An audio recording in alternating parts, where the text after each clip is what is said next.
I want to welcome you to this session, that is session number 20 of Discovering the Essence of Nonviolent Communication with Jim Manske today.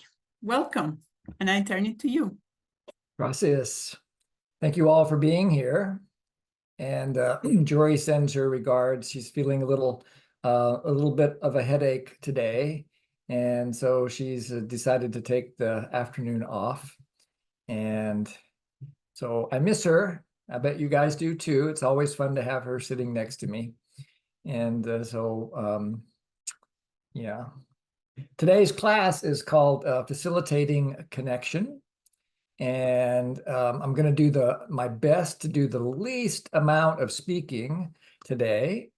Always a challenge for me, but I'm going to do my best to maximize the time that you have to practice. So I'll just say that off the bat. And I'm going to share my screen with you also right off the bat. Here is the name of the class, Facilitating Connection, and the definition: facilitating empathy and honesty in dialogue with an intent to create connection. And I'm going to start with a remembering here. I'm going to read it. I'm going to put it on the screen so you can read it along with me. And I'll read it slowly and mindfully. And then we'll invite you to go to small groups to talk about your experience of hearing this. It may be a remembering that we've even done before because we've been here 20 times.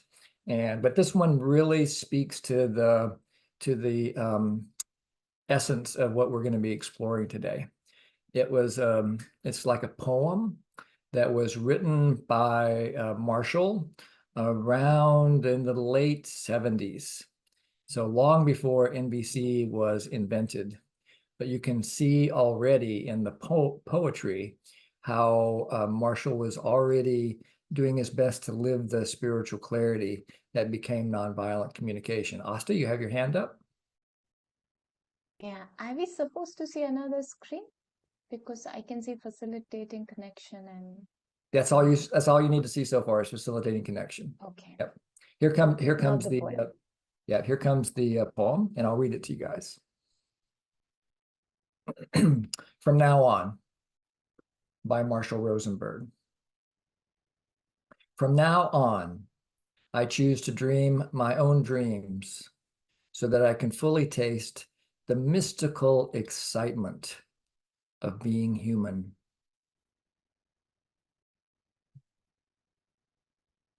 From now on, I choose to empathically connect with others so that I can fully respect the unique and holy experience to be found in each person every moment.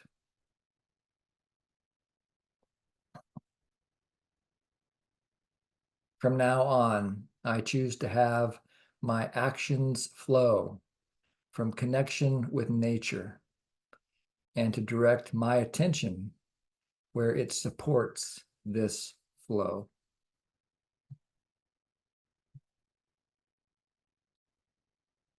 From now on, I choose to be aware of the unchosen, dehumanizing thoughts my culture planted within me, and to prevent them from leading me into robot-like, violent actions.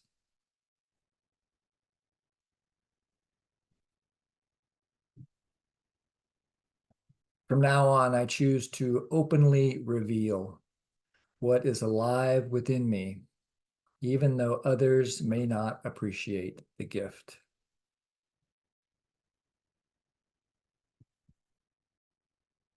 From now on, when wearing a title of authority, I choose to be aware that reaching frontiers before others never justifies punitive means to influence them to join me.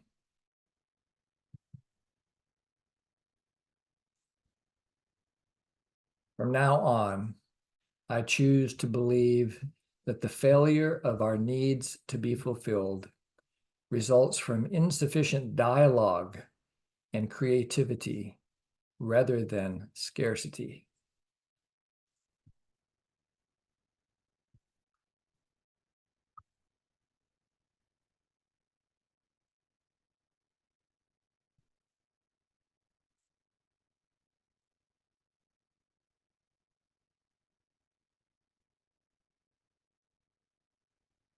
I put it into the chat.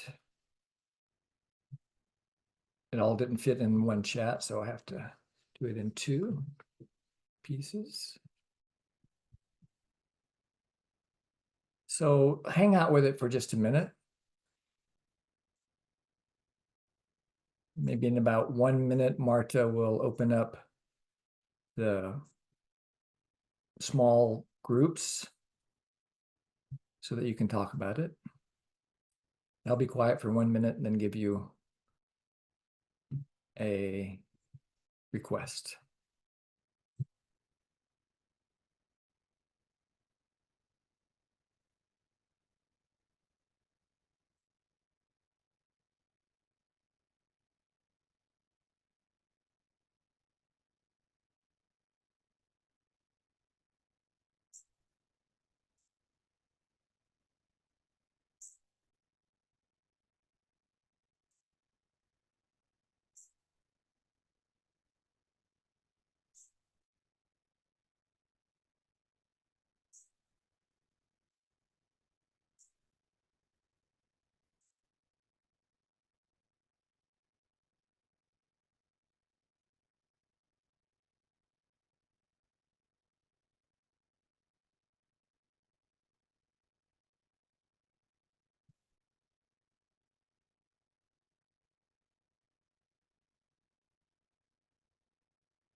So I'm guessing that hearing and reading this poem brings something alive in you, even if you have heard it before.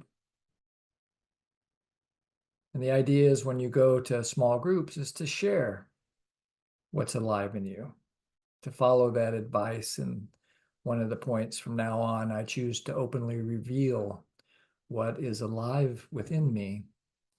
And what I think Marshall's pointing to with what is alive within me is to talk about your feelings and your needs. Not so much your moralistic judgments of right or wrong or good or bad, but what's alive in you? What's moving in you in terms of your feelings and needs? What's going on in your heart? We'll do this for about 15 minutes, like usual. I suggest that you use the idea of rounds so that everybody gets a chance to be heard. You can start with one quick round where you just say your name and where you're calling from. And then in the second round, you can share what's alive in you about the poem from now on. Whenever you're ready, Marta.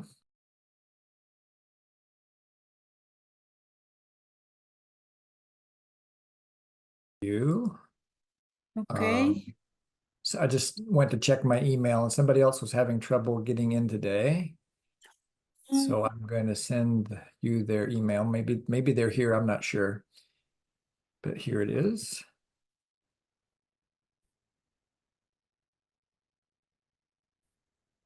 Welcome back, everybody. I'm so curious to hear from a few of you about how your small group went and what you're celebrating about that, what you learned, how you sense your level of connection in this moment. And Bridget, would you like to go first? I sure do. I haven't been here in a while. I'm really happy to be back. So we celebrated that. I think one of my Zoom partners, maybe even the third, we lost her. We were celebrating that. I think we were probably one of the last to arrive to the meeting, and we still were able to, get, we read the quote. Is it a poem? I guess I call it a poem. Seems poetic to me. Yeah.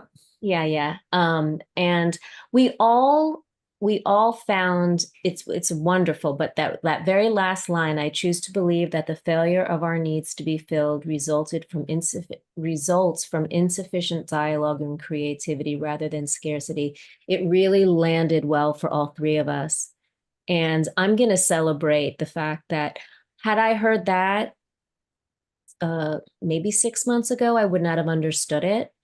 But now that I'm developing a language for my inner world, it's allowing me to, it's like I'm writing sheet music, and it's that creativity that I get to have all these wonderful feelings and needs to play around with. So yeah, I can talk for hours on that last piece there. Wow, that's so beautiful to hear. I love your metaphor of writing your own symphony of feelings and needs, and how important it is to have vocabulary. And when we're new to NVC, we're not given much vocabulary from our upbringing. And so really appreciating you pointing out how important having vocabulary can be to growing our capacity to live this process. Thank you. You complete? Yes, thank you. You're welcome. Margot? Yes, so I'm glad I was next because this is a good segue. In our group, we had a wonderful discussion. Interesting that we also came up with the last line as something that really stuck out for us. And one of the things, I'll be really quick because I need more information really, is I didn't want it to end, this poem. When he said scarcity, I wanted it to be scarcity of, and then something else, because I felt like unfulfilled was in fact scarcity. So I kind of was left with a question mark. Scarcity of what? So Jim, I need your wisdom. Can you help? Sure. I mean, I don't know if I can help or not, but I can give you my opinion that that the way we've all been conditioned or educated is to think that we're not enough and that there's not enough. There's just this kind of overwhelming message that we receive. And so that's the root of scarcity, is this thought that we're not enough. And it comes from a good place. I mean, it's kind of logical. If you think of what it's like to be a dog or a cat or like where I live, there's all these lizards that live in the house. And so we kind of co-create living arrangements with our geckos. And they live in a world where it seems like it's pretty scarce. They're constantly hunting. They're constantly looking for more, looking. And so, and they can't dialogue about it. They can't cooperate and collaborate. Human beings, on the other hand, we can collaborate and cooperate and connect. And so we can use that power of this big part of our brain in order to transcend a billion years of scarcity and to discover that not only is there enough, but there's an abundance, more than enough, so much here that we can share it. In fact, I read recently that for the first time in human history, more people die from having too much food than not enough food. We're overeating ourselves to death rather than starving to death. Of course, people are still hungry in some places in the world. There's still famines and shortages, but overall, we're killing ourselves by consuming too much food. And so it's a resource problem. It's how do we get the resources to the people that need it? And that's part of the creativity. How do we logistically solve moving our abundance so that everybody has reliable and abundant access? Does that help, Margot? Oh my goodness, that is a beautiful explanation. It completes the puzzle. Thank you. You're very welcome. Thanks for asking. Plunette?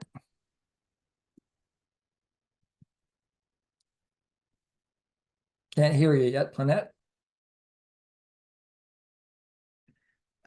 In our group, we kind of we talked about some of the things that brought something alive in us, but one of the areas was, I don't have the quote here because I don't have a copy of that poem, but It was the one having to do with nature. And we were wondering if you could speak to that a little bit about what Marshall might have been thinking of when he wrote. Yeah, it was, The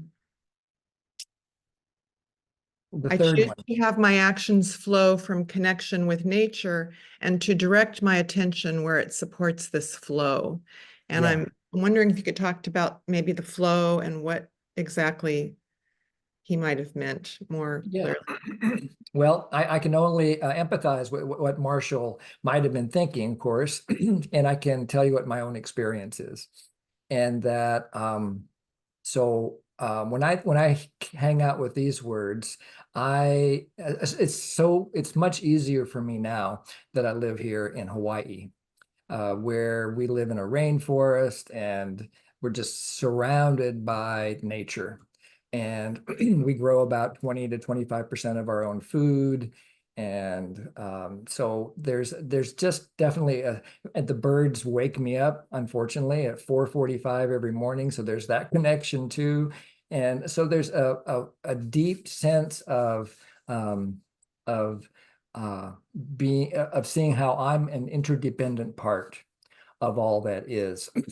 And that as I realize my interdependence, I can flow my attention or direct my attention towards that quality of our nature, which is to be connected as human beings and to collaborate with one another and to be a part of something bigger than ourselves, what typically is called spirituality. See that we're only a small part of something so much larger. And when we realize that we're interdependent, then we can cooperate in that interdependence. So that's what comes up for me. What comes up for you about it, Lynette? Thank you. Yeah, I was trying to think, I was thinking more on nature around us rather than nature within us. So that gives me a different perspective. Mm-hmm. Yeah. The more I do NVC, I sense that there's no dividing line between within and without. I mean, just think of the breath. If each of you notice that you're breathing in right now and then breathing out, we're all breathing the same air. It just looks like we're only breathing the air in our room, but there's no division between my air and your air other than some distance. But the molecules that I'm breathing are exactly the same as in fact, I might be inhaling the same molecules you breathed the day before yesterday and vice versa. And so we're interconnected even at the level of breath. And in fact, in Hawaiian, the word aloha literally means we breathe the same air. So it's this constant reminder of our interdependence. And then the other thing about nature is Marshall believed that the nature of a human being was to be compassionate. That goes to the purpose of NVC, which is to create a quality of connection that inspires compassionate giving and receiving. We couldn't have that sense of inspiration unless it was our nature to be compassionate. And so I think that's the other part of it, that at least it may not be our exclusive human nature, may not be the only part of us, but there's this deeply compassionate and connected part of us. Does that make sense to you, Plunette? Yes, thank you. Mm-hmm. Great. Is there anybody else that wants to share anything? Yeah, Lisa J. Hi, Jim. Thank you. I wanted to say that's the same line that was the most salient for me. That I've worked in earth-based spirituality for decades, and to feel that Marshall Rosenberg got meaning from a connection to nature is really inspiring and encouraging to me. And using the qualities of the elements for self-awareness and for growth, and even to apply the Offner form is something I would like to grow into or explore. But I for myself, I remember the one time walking in the woods where I suddenly realized that I was part of the living system around me. It wasn't outside of me, but I was a living part of it. And I have found that really comforting and inspiring over the years. Yeah, So I amen. appreciate that line from it. Thank you. Yeah, me too. Anybody else? Okay, Allison.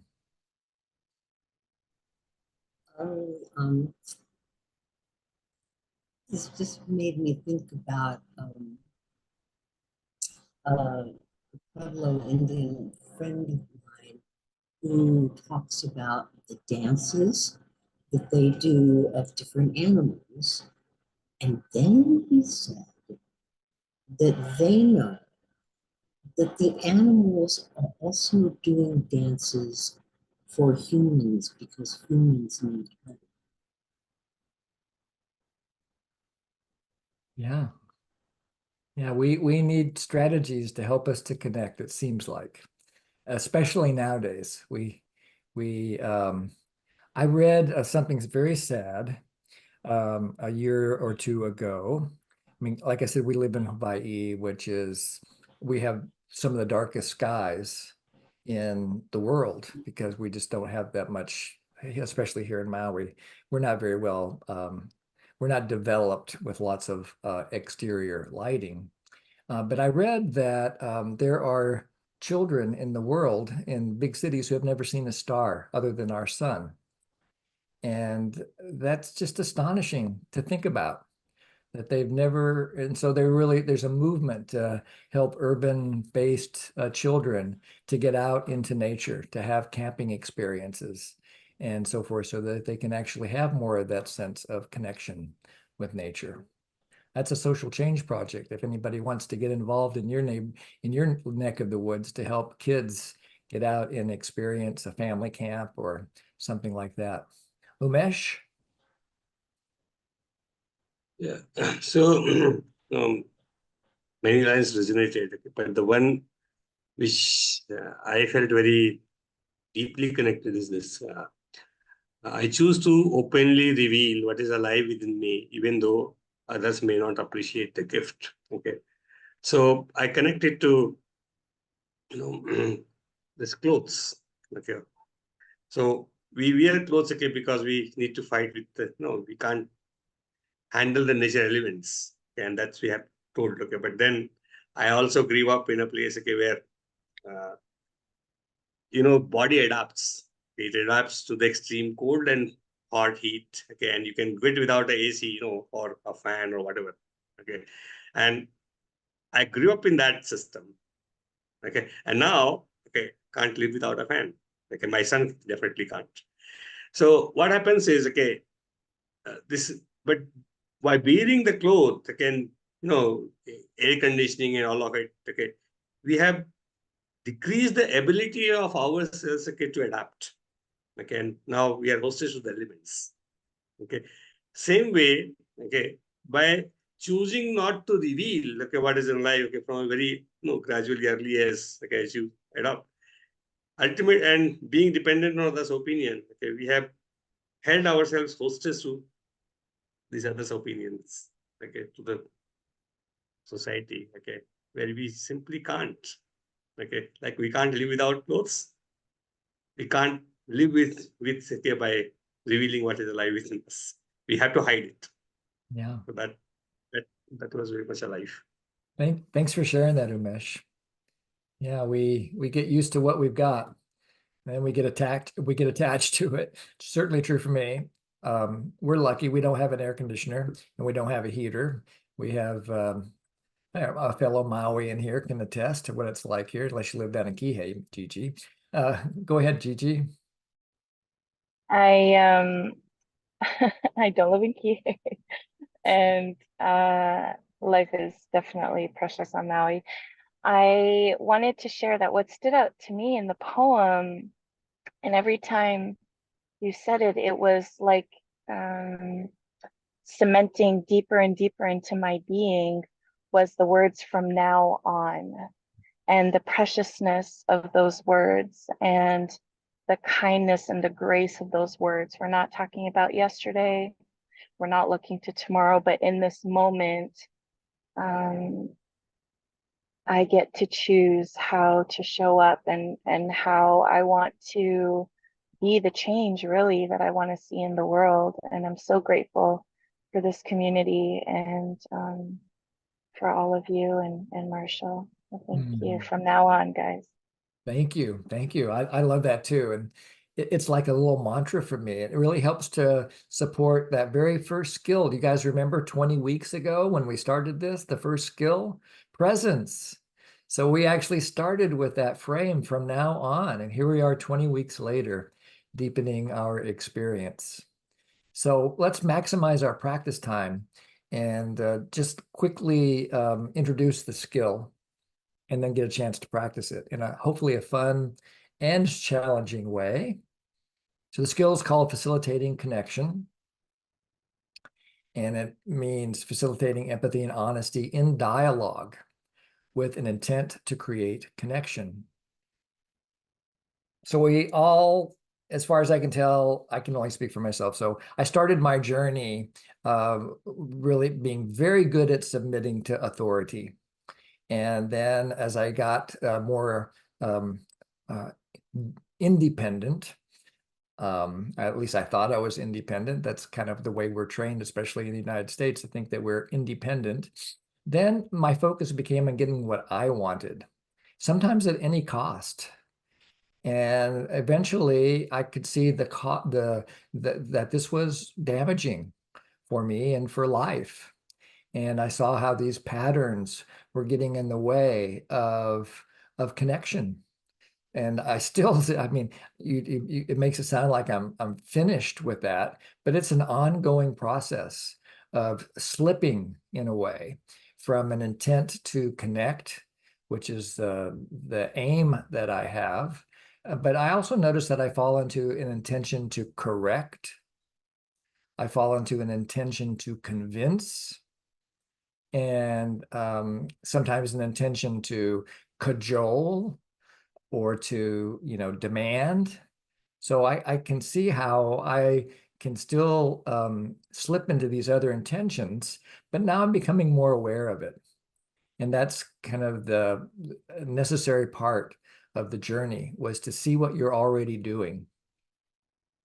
And eventually when we discover NVC or something like it, we create this conscious or more conscious intention to connect. And we realize that our honesty can be connecting, but we also require empathy, and we require a sense of balance with those that we are collaborating and being creative with. And so it's a balance of both honesty and empathy with a foundational root in self-connection.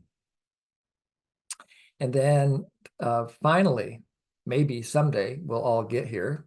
And I think every single one of you has already had glimpses of this, where you're communicating with authenticity, where you're really coming from a sense of vulnerability, openness to outcome, this desire to connect. And there's a quality of empathy where you're genuinely curious about how your words are landing in the other person, and that your aim is not only to support connection within yourself, but if there's something that you can do to support connection with others, you might do it. You might facilitate connection. Facilitate simply means to make it easy to connect. And NVC is designed from the ground up to be a facilitative language because of the connecting requests that we use. So let's practice. First, remember a time when you had a sense of connection, and write down the observation.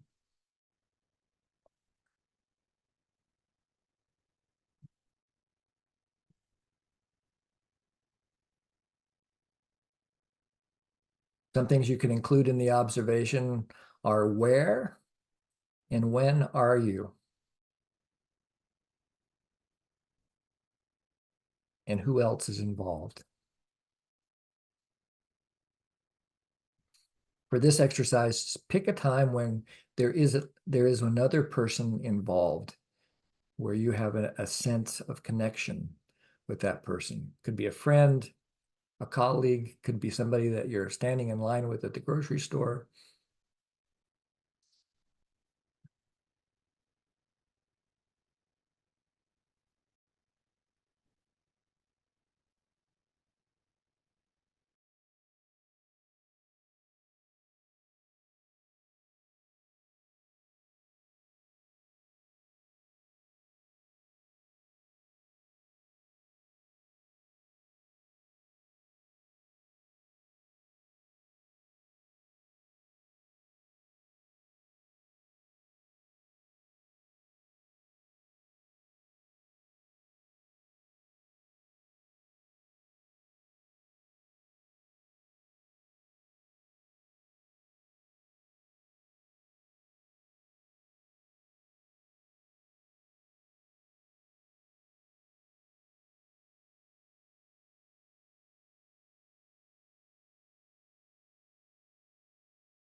Do your best to just describe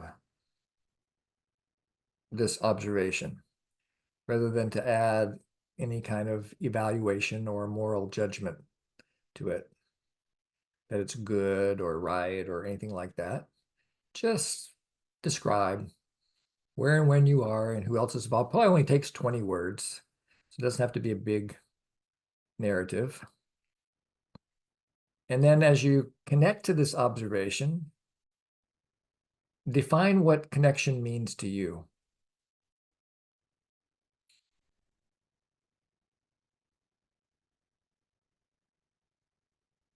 What does connection mean to you?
What's the evidence of connection? How do you know that you're connected?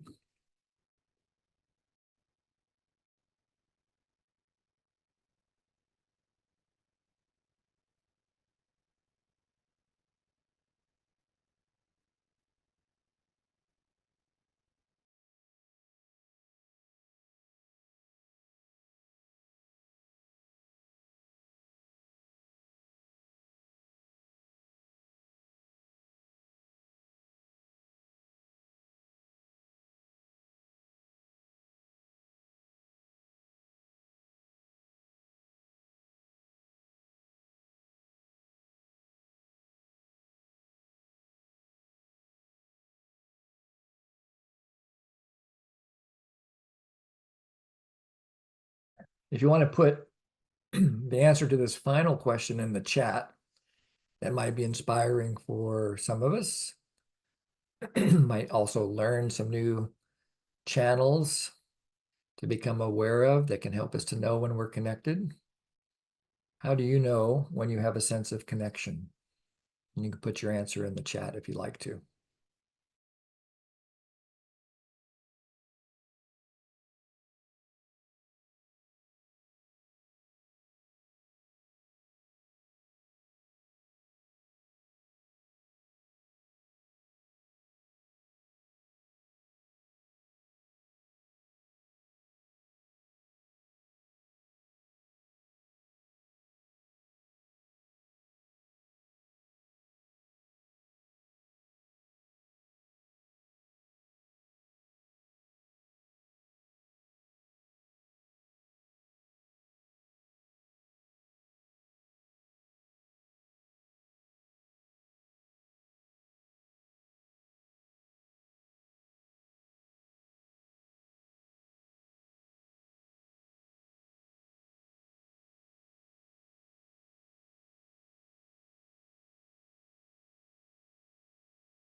Really enjoying these things in the chat. Connecting to the feelings alive in you, the needs alive in you, savoring with you. It's resonating with my experience as well.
Yeah.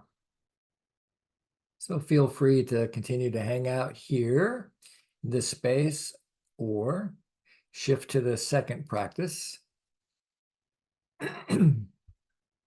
which will set up our big practice for the day.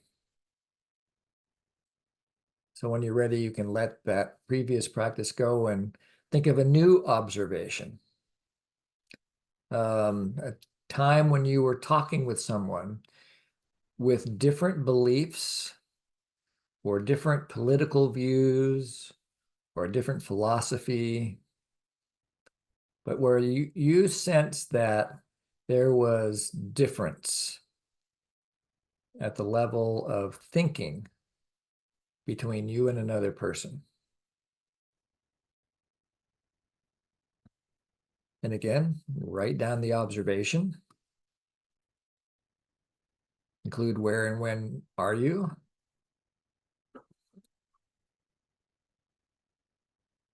Who else is involved? You won't have to share this with anybody, but you can use initials or just pronouns, whatever you're comfortable with.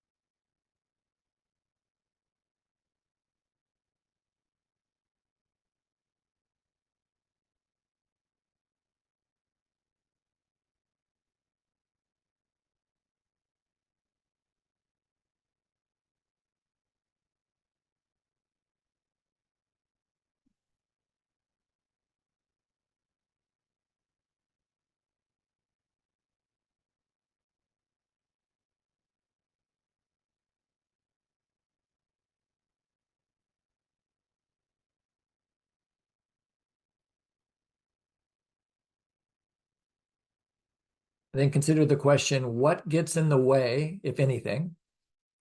What gets in the way of connection for you when there's difference, a difference of opinion? What gets in the way of connection when you have the experience of a difference of opinion?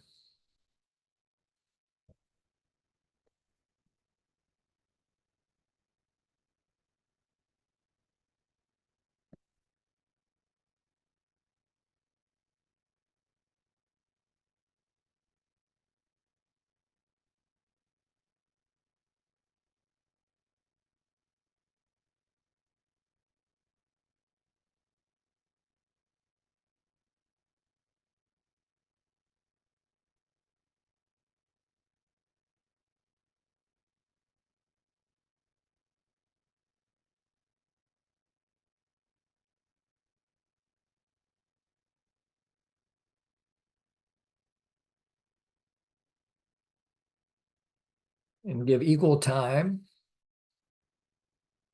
to anything you notice that supports connection for you.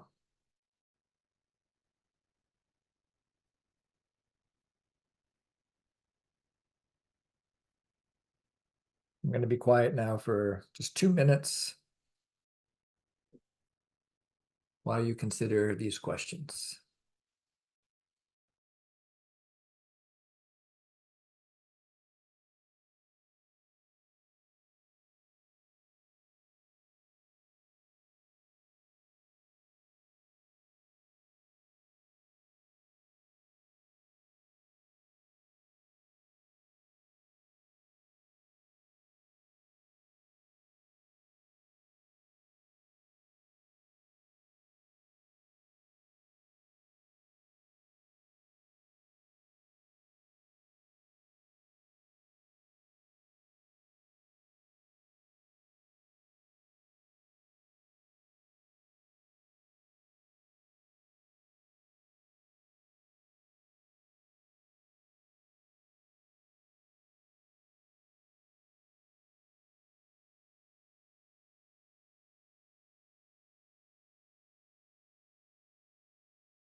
See if you can find a stopping place.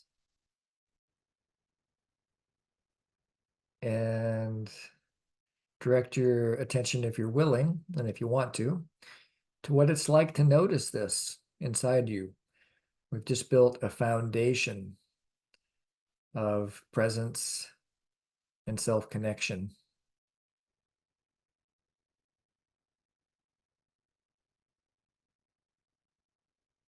So now you have some reference experiences about what really supports you in connection and knowing that you're connected, as well as some understanding of what might get in the way of connection when you want it.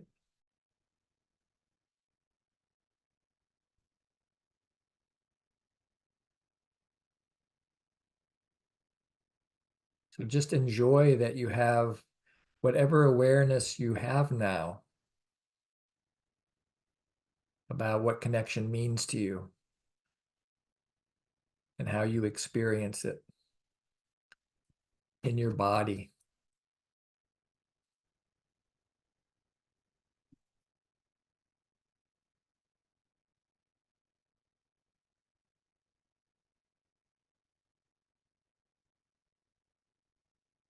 And we're gonna shift gears radically. At least one of you has done this process that we're about to do now, Tanya.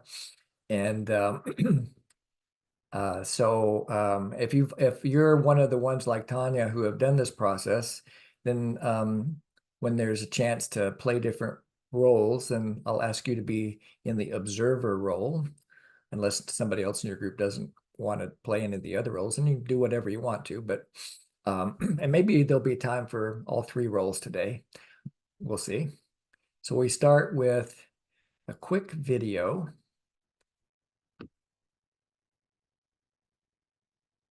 Oops. I always make the same mistake. Forget to click the buttons. Boom, boom. Okay, it's a brief video, less than, I think it's just a minute or two long. And then there'll be another brief video after that. Birds aren't real. That rallying cry has taken wing among younger Americans. Thousands of Gen Zers across the country claim to believe the U.S. government, yes, Uncle Sam, has replaced all birds with look-alike drones being used to spy on the American people. Here's the Birds Aren't Real movement's founder, Peter McIndoe. I think the evidence is all around us. Birds sit on power lines. We believe they're charging on power lines. We believe that bird poop on cars is, a liquid tracking apparatus. So now I play a second brief video.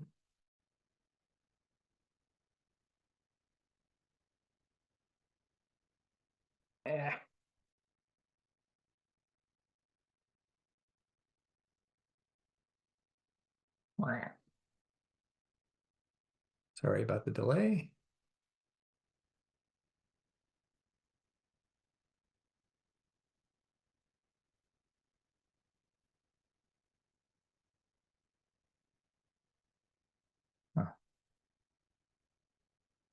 My video, there it is. Okay. Since the first documentary that we released. Okay, here comes the second one.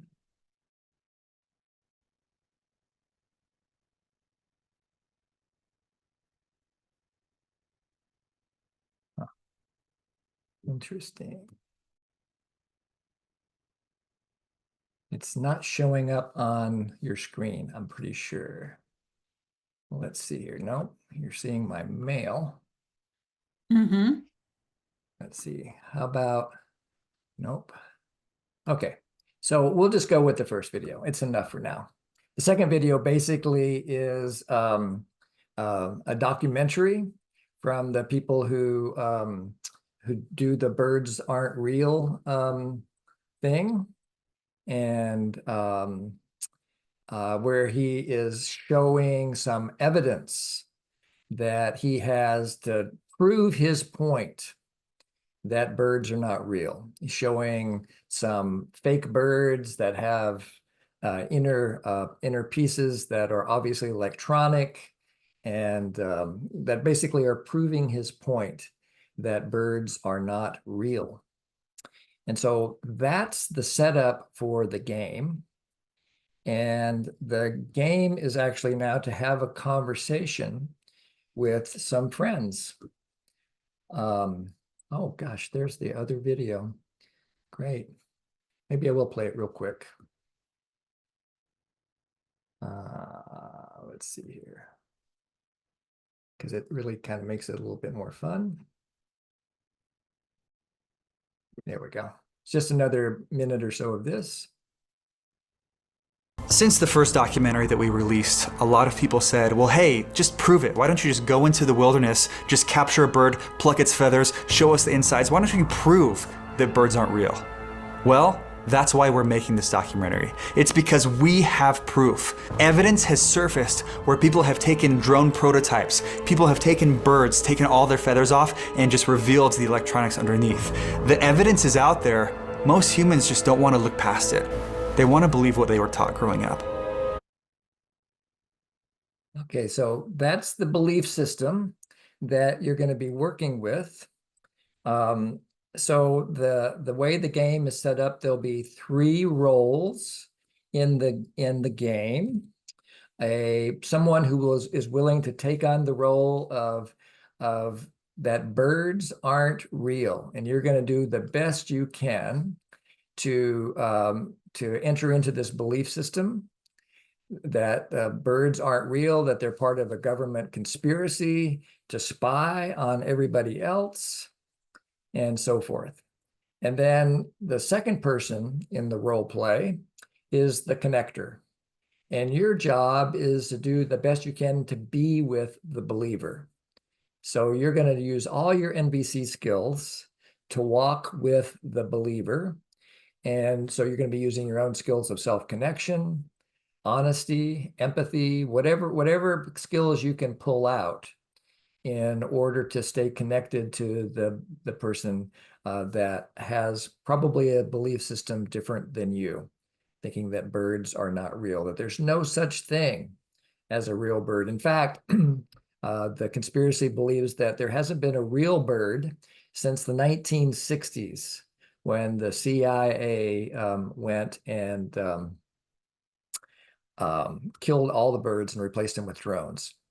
And so the third person is the observer, and your job is to watch for evidence of connection and to see what you notice that helps you to connect, that the connector is connecting to the believer, or that the believer is connecting to the connector.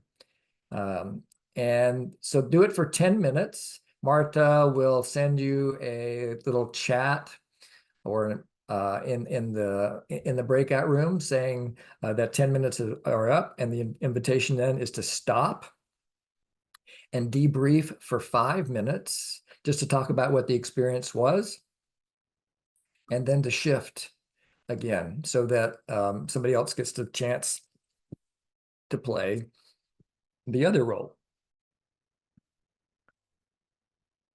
So there's the practice in the chat. What was the observer's role? The observer's role is simply to observe, to notice specifically what you sense is leading to connection, or is leading to connection. So maybe you notice that the connector is making an empathy guess, or maybe a needs guess, or that somehow they're using a connection request, something that we've been working on for the last 20 weeks. So you're going to be watching for the use of skills, NVC skills. Does that help? Yes, thank you. Okay. And we have time for 2 rounds. So if you've already played this game once, then play that observer role unless nobody else in your group wants to play. So there'll be 2 15-minute rounds. And whenever you're ready, Mark.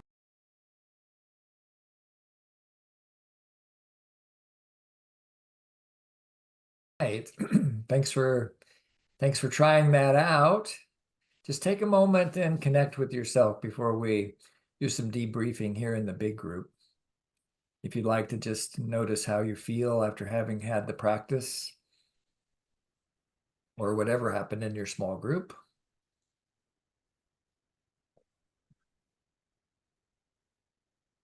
And use this as a chance to practice what's alive in you now.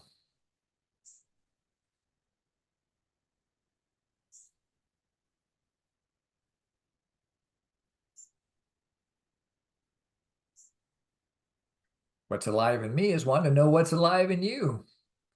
So I'm so curious to hear from as many of you as possible. We've got about almost 15 minutes, so should be a chance to hear from several of you if you're willing to share what your experience was like. Sherry? Hi, Jim first. Please send my care for Jori. I wish she recover from her headache. Thank you. I just checked on her and she's doing better, so thanks for checking in.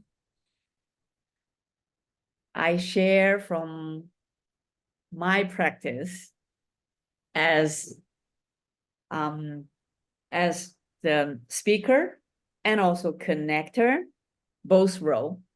But first, thanks to my team, Umesh, because he has in the middle, because he has to take care of his kids, but he tried his maximum efforts listening to us and give feedback as an observer. When I as connector, the first moment as a human being, we are here, the person is judging and try to convince me, the surface, the force is still strong. I have a little pop-up say, do I need fight with her? It's like a debate. And empathetic listening, when I try to give her reflection by, I feel how you're feeling and what's the need. With the conversation, I see the subject changed. It's like, the mood, like a flow, we are dancing together. The subject from the surface, the birds changed. Finally, she just see me and she gave me a lot of things and she gave me a lot of expression of gratitude. And the energy changed from at the early beginning by criticizing, the feeling is like a knife, very strong. And energy changed to be warm, soft, grateful. It's nice. Nice. Wonderful reflection. I really appreciate hearing your experience, Sherry. Thank you. Karen? Yes, I have permission to use her name, but I wanted to know if Harmony could talk. Harmony, can you talk? Her phone was going down to 0%, so maybe she can't. So she knew that she may not be able to talk because she's losing power on her phone. So, and she also gave me permission to use her name. So Harmony and I were in this, feathers were flying, and we were in this intense dialogue, and then it happened again with the other partner too, and in both cases I think we did a very good job of reflecting feelings to each other. But Harmony at the end was the observer, and she so grateful to her because she pointed out what I have obviously been taught before, but didn't cross the line to apply this time, is that if I had slowed down and left the content and even left the feelings list, and if I could have joined Harmony in what was a felt need that we both shared, that would have transformed even further the conversation. Mhm. But I missed being clear in naming the needs that she had as the bird person. Yeah. So, yeah, Yeah. it's Great. powerful. I thank her for that. Sure. Yeah. Thanks, Harmony. Great lessons learned. Yeah. Thank you. Bridget? Since I shared before, I want to see if anybody else wants to before I share again. Well, there's time. Go ahead, Bridget. Okay, so I'm not going to name my partner because I didn't ask, but we had a good time. And at first, it was very interesting. I was the bird robot, whatever you want, believer. And at one point, I noticed when I felt judged in the I felt it, and it wasn't like overt, but I felt that just by a certain language. And I noticed that. So that was very interesting because it wasn't an overt. And then we flipped roles, and I really found beauty in this because in a situation like this, I might actually get angry in real life and frustrated. But because the invitation was to connect. I did laugh a little bit because it was funny, but because the invitation was connect, I seemed to be able to find words from my heart to help support, like to really get curious about the feelings and the needs about these robot birds, like to look past this weird concept and what this like spying thing actually will do, what it's bringing up in my Zoom buddy. And then eventually we got to, wait a minute, aren't chickens birds and ducks, and aren't people eating chickens and ducks? So is it possible that not all the birds are? And then we started getting curious about about questioning we were both getting curious about questioning the facts.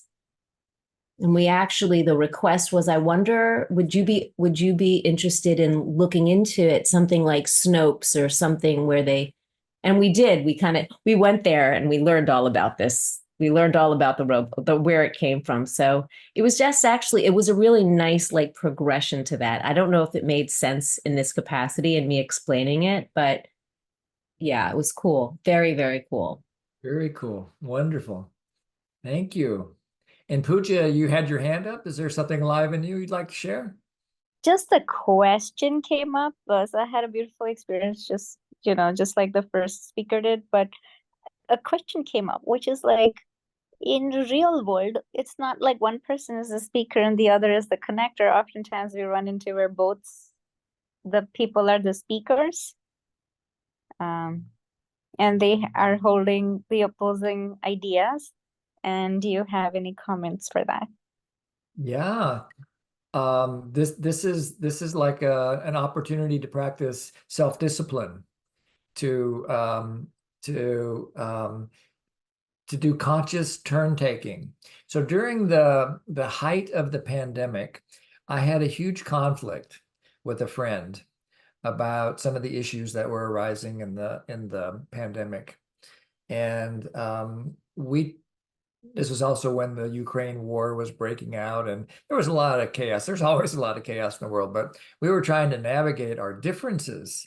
And we're both NVC trainers. And I think I did a terrible, terrible job.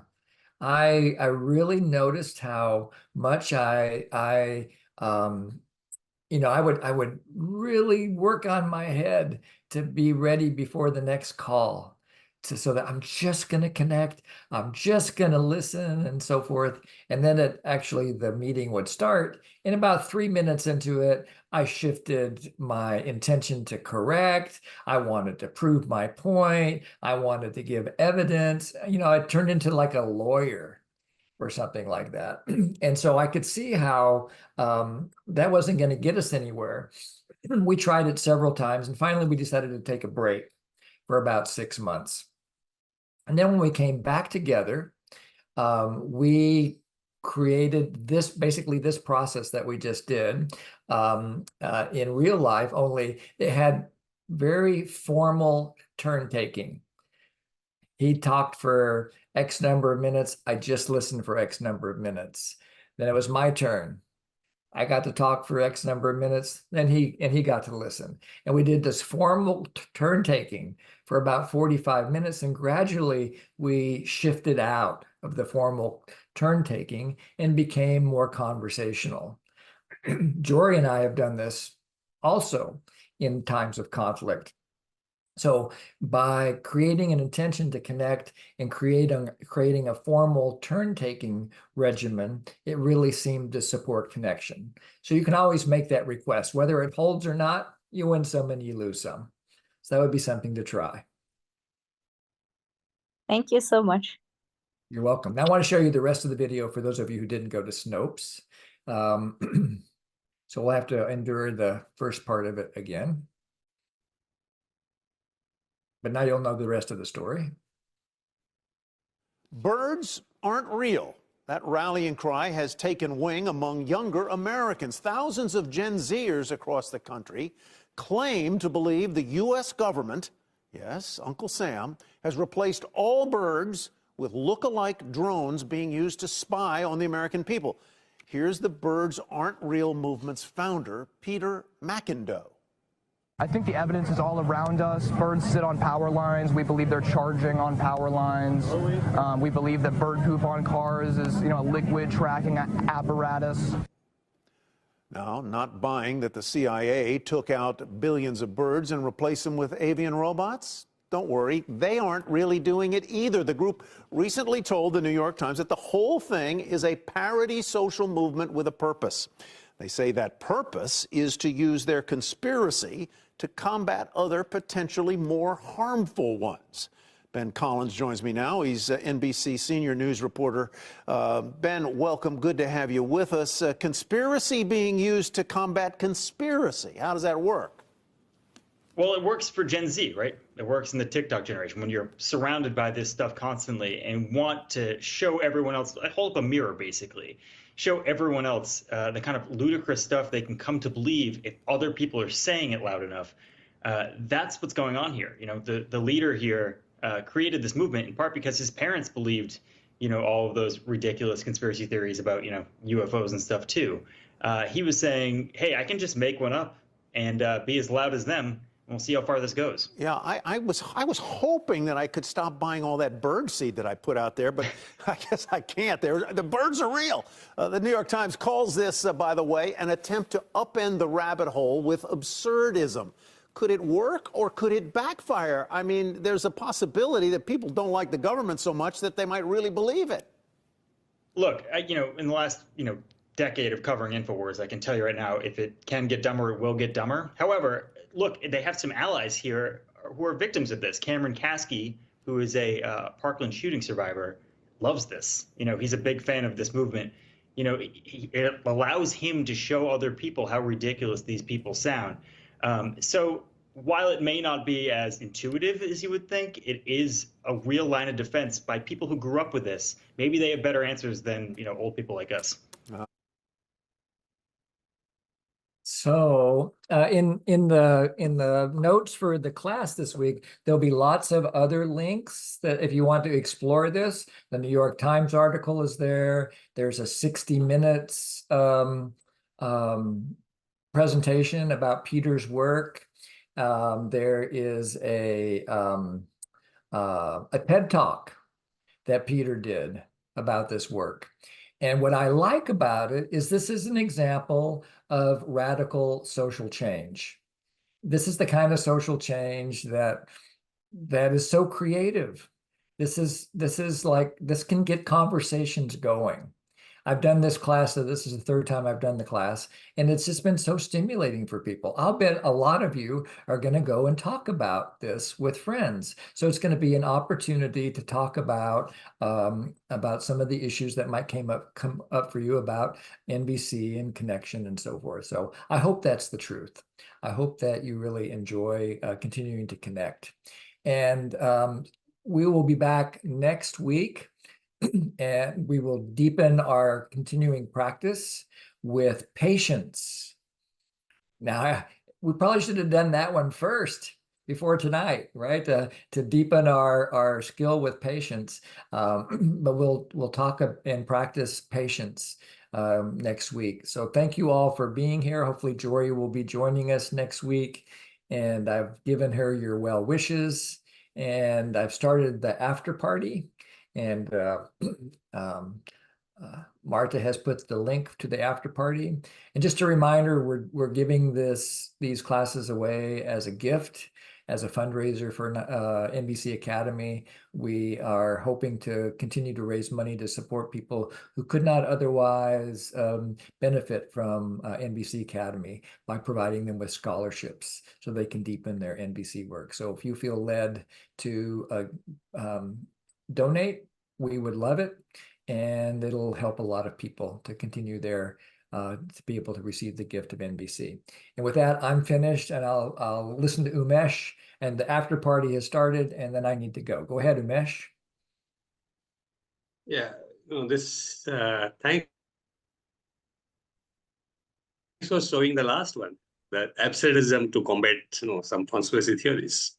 Okay, because I used to be a big fan of I started with Bhimrao Ambedkar and then Savitribai Phule. They are big names here in India, okay, who did a lot of work, okay, on combating deep-rooted casteism in this. And then 2-3 years back, okay, I read one of the books of Savitribai Phule, and I was like, okay, talks about there is a folklore, okay, how Brahma created, all four castes and how it is, okay. And it is metaphorical actually, but then he had taken it to the extremes, okay. And I was like, okay, did I ever, okay, how can people respect him, okay? And I'm reading this again. This was designed to offend, okay, that book, okay. And after that, okay, I was like, okay, no way, okay, I'm not going to read or listen to anything that he has ever said. But maybe, okay, after seeing this, okay, maybe feels like, okay, given those conditions at that point, okay, that is like 250 to 200 years back, okay, he did, okay, what was needed, okay, to show the absurdism, okay, of the belief system, okay. And the reason I can't relate to it now, okay, because that was 200 years back, okay. So lots of things have changed actually. So putting old literature in the context, okay, yeah, we is also keep important. learning. Thank you, Umesh. And thank you all for being here. And if you want to send us more feedback, there's a feedback form. Really have enjoyed reading the feedback that you have sent us. And so continue to do that as well. See you next week.